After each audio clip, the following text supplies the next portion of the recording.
76 ఏళ్ల వయసులో ఉన్న ఆయన ఒక ముఖ్యమంత్రి స్థానంలో కూర్చొని ఉన్న వ్యక్తి ఒక టీవీ ఇంటర్వ్యూలో మాట్లాడుతూ ప్రతిపక్షాన్ని భూస్థాపితం చేస్తాడంట. ప్రతిపక్ష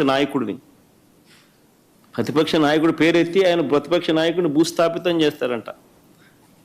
ఆ ఎల్లో మీడియాకి సంబంధించిన ఓనర్, ఆ టీవీ ఓనర్ ఒకడు అడుగుతాడు, ఎప్పుడు భూస్థాపితం చేస్తామని. ఈయన అదిగో మొదలు పెట్టేశాను, చేస్తా ఉన్నాను, త్వరలోనే చేసేస్తాను ఈయన అంటాడు.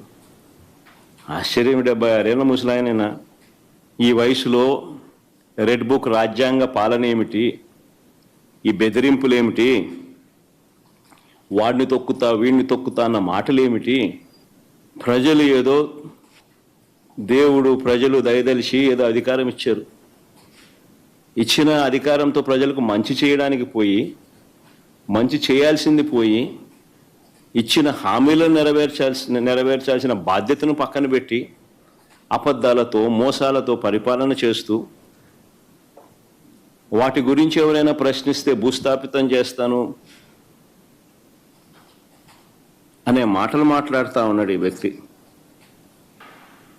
ఈ చంద్రబాబు నాయుడు గారి పాలనలో అసహనం అనేది ఏ స్థాయిలోకి పోయింది అని అంటే,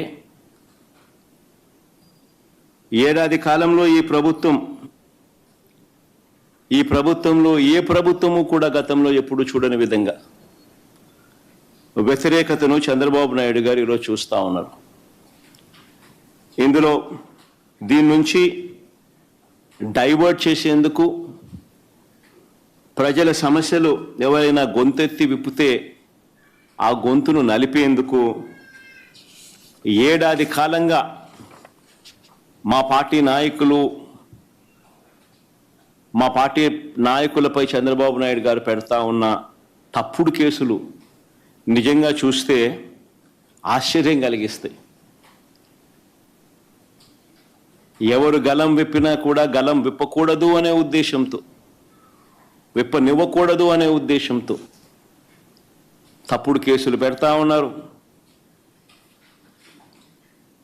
టాపిక్లు డైవర్ట్ చేస్తూ ఉన్నారు. ఈ తప్పుడు కేసుల సాంప్రదాయాన్ని మరింతగా కొనసాగిస్తూ మొన్న కరెక్ట్గా నా ప్రోగ్రాంకు ముందు రోజున టాపిక్ డైవర్ట్ చేసేందుకు ఉపయోగపడుతుందనే ఉద్దేశం కూడా ఒక కారణం. రెండో కారణం,